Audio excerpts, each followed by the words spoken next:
Hello, everybody. Christos Anisti, everybody. And well, you're going to edit that out. Welcome back to Shay with Amos. I'm your host, Jacob Gorgie, and we're back. We're back for season 2. The theme for this season, is the children of the foundation. You guys remember last season, we were kind of focusing on the foundation of the church in the Midwest, and we got a pretty good idea of what was kind of going on during that time. So now we're interviewing the kids of that generation. So kicking things off joining me today, is Ray Shenouda. How are you? Hello, Jake. Alisos Anesti. Glad to be here with you. Awesome. So let's start from the beginning. When did you come from Egypt to America? My father immigrated in 1969, and my siblings and mother followed shortly thereafter in 1970. And we've been here in Chicago ever since. So you guys came straight from Egypt to Chicago? Yes, straight to Chicago. Okay. And then you said it was 1969 for my father and 70 for the rest of the family. So you guys were in the Roselle Church at the time? Roselle came actually a little bit after that. We were probably in Oak Park at that time, I would guess. Okay, and you were like really young, right? When we came, I was about a year old. Wow. A couple years old, maybe. Oh, so you basically like grew up in the U.S. Okay. Yes, that's so correct. What was like your early childhood like before they built St. Mark's? I remember being dragged along with my parents to monthly gatherings with a few other of the Coptic community at the time. I'd say it was about 6 to 7 families. And it was maybe a monthly thing, and I remember gathering together. They'd gather us in a room and attempt to do a little Bible study or meeting for us, maybe once a month. And it kind of grew from there. It's hard to imagine what grew as 6, 7 families is now 700, 800 families, maybe. Yeah. And if you guys remember last episode, and actually I think the episode before that, we interviewed Tant Mary Abutar and Tant Fariel Mawad. And I believe Tant Fariel was teaching the younger Sunday school because there was only 2 classes, right?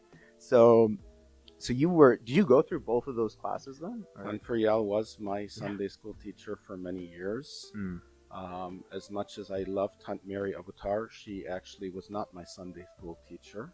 It was Tant Fariel, and I also had Tant Salwa in my younger years as well. So then, and this is also when 3-day camp was starting, like the conventions and stuff like that. So as a kid, I mean, what were those huge events like where you were meeting, especially at a time where like it wasn't that common to find another Egyptian just down the street, you know what I mean? So when when we were really scarce, like what were those experiences like? Those experiences were very special. The 3-day camps, my fondest memory is not being able to swim and being carried in the water by Tant Fariel and playing Ring Around the Rosie with the entire Coptic community at that time, the 7, 8 kids of us joining together.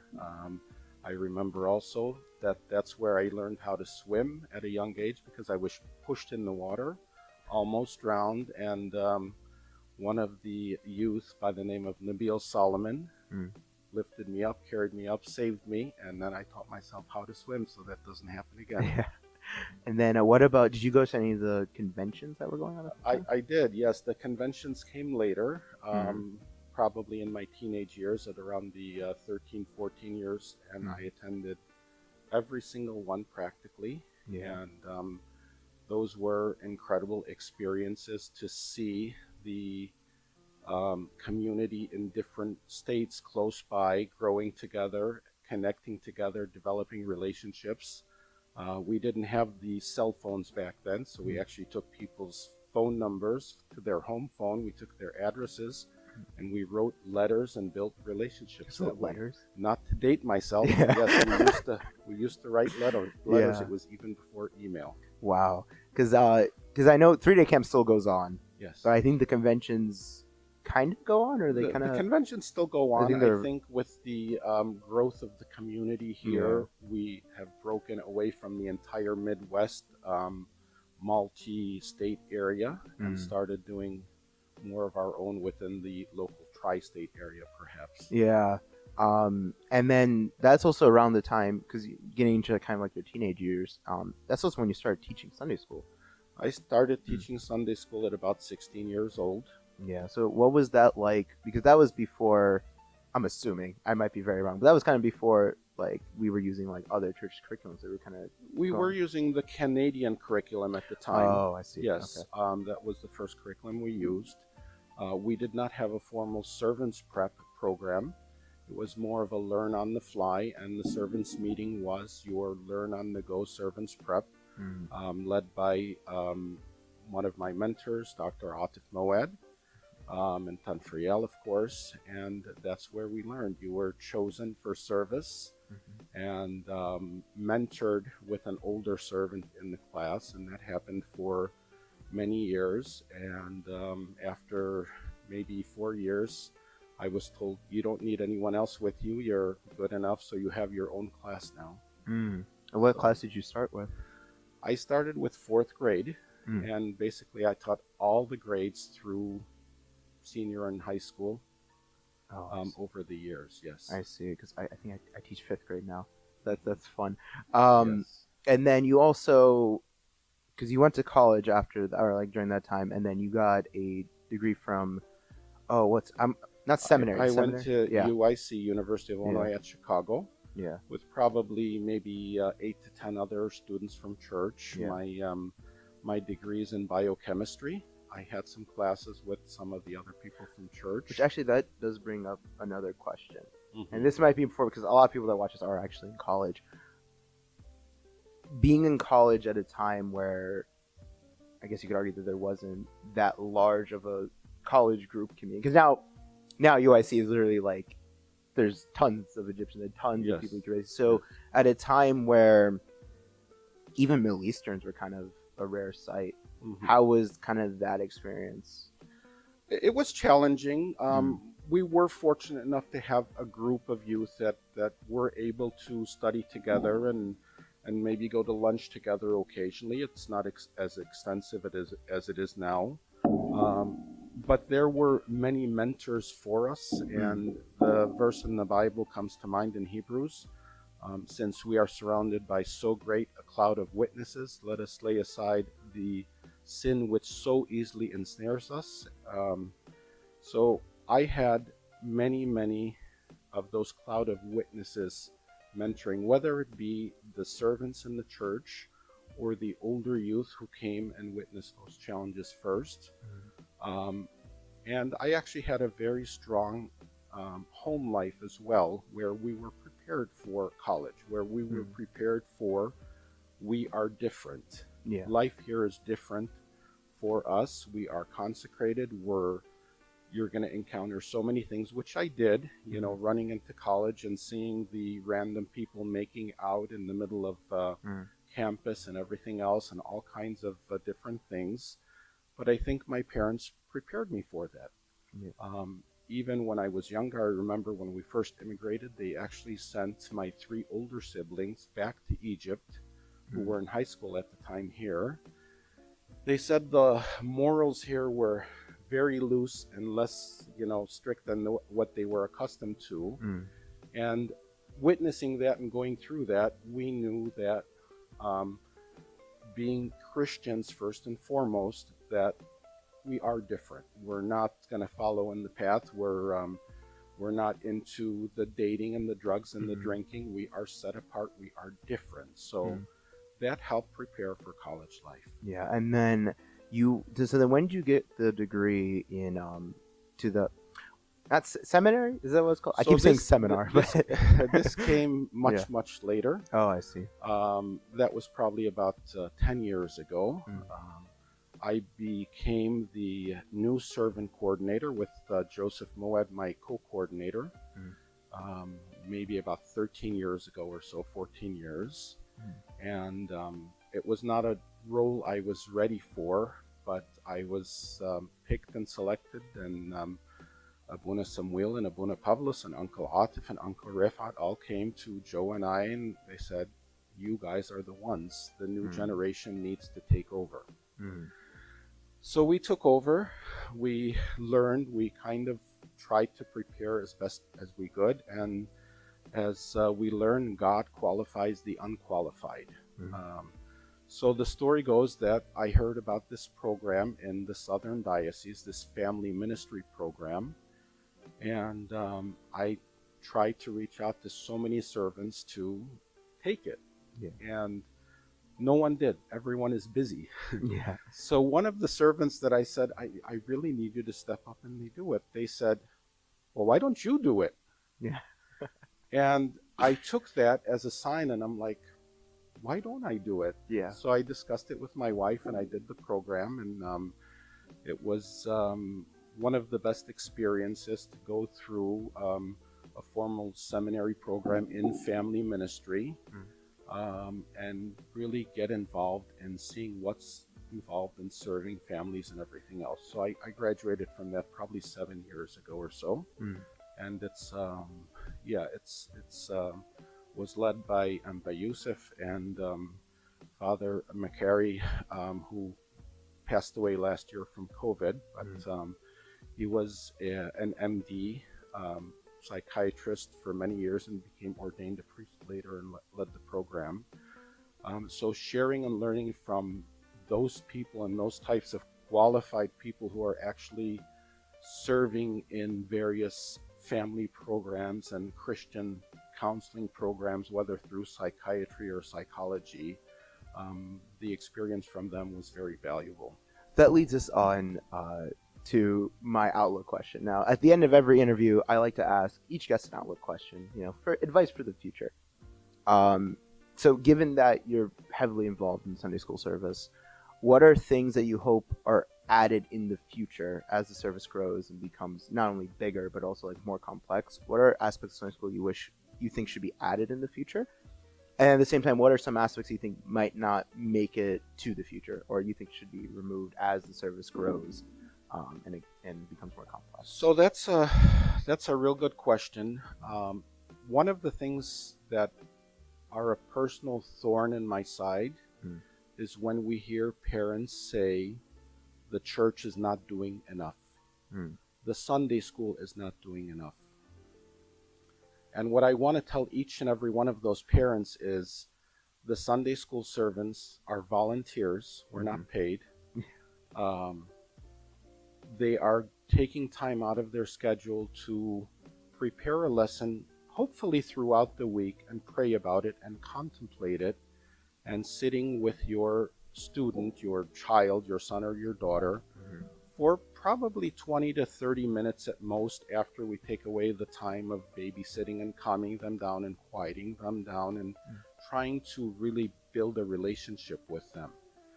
There is no way on earth the Sunday school program will ever substitute and replace a healthy Christian life in the house. So many students that we encounter seem to lack some of the solid foundation basics. They may know some stories, they may remember some of the biblical stories or scenarios, but sometimes the spiritual depth is gone. And I feel, even within my own household, sometimes bringing up our children, we want them to know these stories. You have to learn the stories. And we sometimes neglect to teach them the relationship with God first and foremost. Is this son or daughter of yours, once they're in college and maybe on their own, going to have a healthy prayer life, a healthy connection with Christ? So that's one of the things I wish I can deliver to each parent, that message. Now, moving forward, how do we do that? I wish I had a better answer, but through family ministry, probably, we do have a good family ministry service here in the church. The problem is most of the people who are attending it have solid Christian foundations within their families, and their children are the ones that are the next generation of servants. So then this leads me to another question.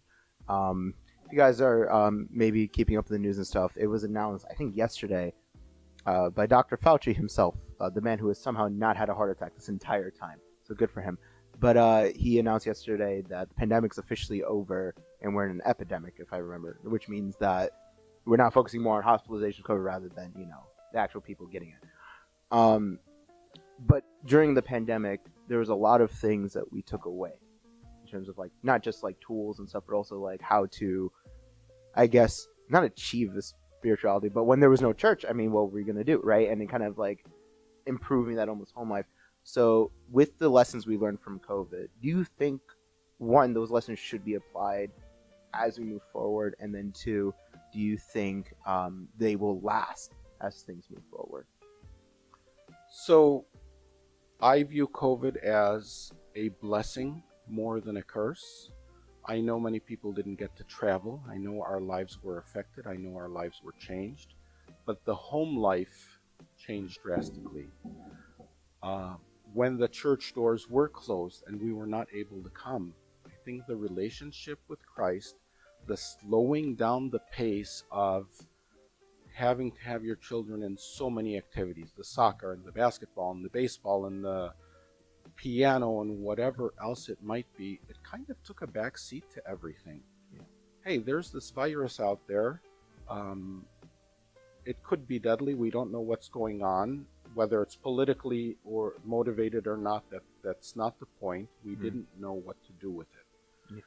We saw some of amazing things happen behind the scenes, such as zooming in for Holy Week and coordinating with so many people who were preparing for their one reading, focusing and watching and getting ready to jump in and say their reading or their part via Zoom.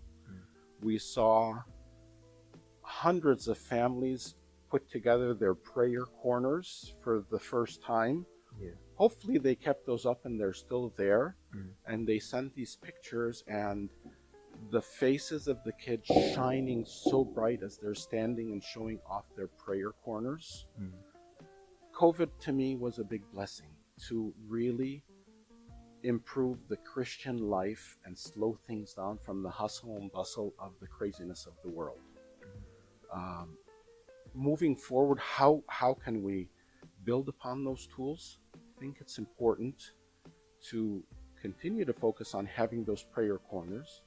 And those prayer corners or prayer walls or whatever it might be, it's not just something to display so that when Abuna comes over, look, Abuna, I have this cross on the wall, but something where you can go when life gets overwhelming and your children come.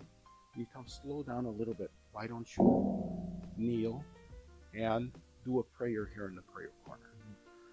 Building that relationship with Christ, I think that is the key. I think we as a community do some amazing things, but sometimes we neglect to focus on trying to build that relationship with Christ first and foremost. I'm thrilled that things are getting back to normal. We are starting to open up all kinds of services. We have activities for servants meetings coming up with a couple of bishop visits. We have the summer program laid out for 3-day camps again, some of the retreats again, and we're splendid with all that. But with all that's going on, once again, focusing on the kids building a relationship with Christ. I see. Well, hopefully we take these lessons then and apply them as we move forward. Otherwise, though, that's all I have for you today. Thank you so much for coming on. It's been a huge blessing having you on, right? Seriously, thank you so much. The pleasure is mine. Thank you so much. And we really appreciate what you're doing, putting some of this stuff in the form of the history that we've had and sharing with others to know that the church was really built on lots of sweat, tears, and true servants of Christ willing to sacrifice their time and effort and vacations and everything else. Now that I'm, my wife is working, my work schedule is flexible, but having 2 or 3 weeks of vacation a year, when you have to take off a week for service or 2, you're really challenged to, well, if I do this for service, then can't take this vacation. I see what the older generation sacrificed for us, and that is precious and dear and helps see that solid foundation that they had with Christ, and I hope that we can continue to build our relationship with Christ. Yes, I hope so too. Otherwise, though, thank you guys so much for watching. If you are actually, I think that video you mentioned earlier, the prayer rooms, we actually have that linked in our church. Oh, TFL. We have that linked in our church YouTube channel. We'll link it in the description below. If we forget to link it in the description below, however, it will be in our quarantine playlist. There we have some of the quarantine videos that we took over the pandemic. If you want to look back and maybe get a little nostalgic. Otherwise, though, that's all I have for you guys tonight. Thank you guys so much for watching. God bless and good night.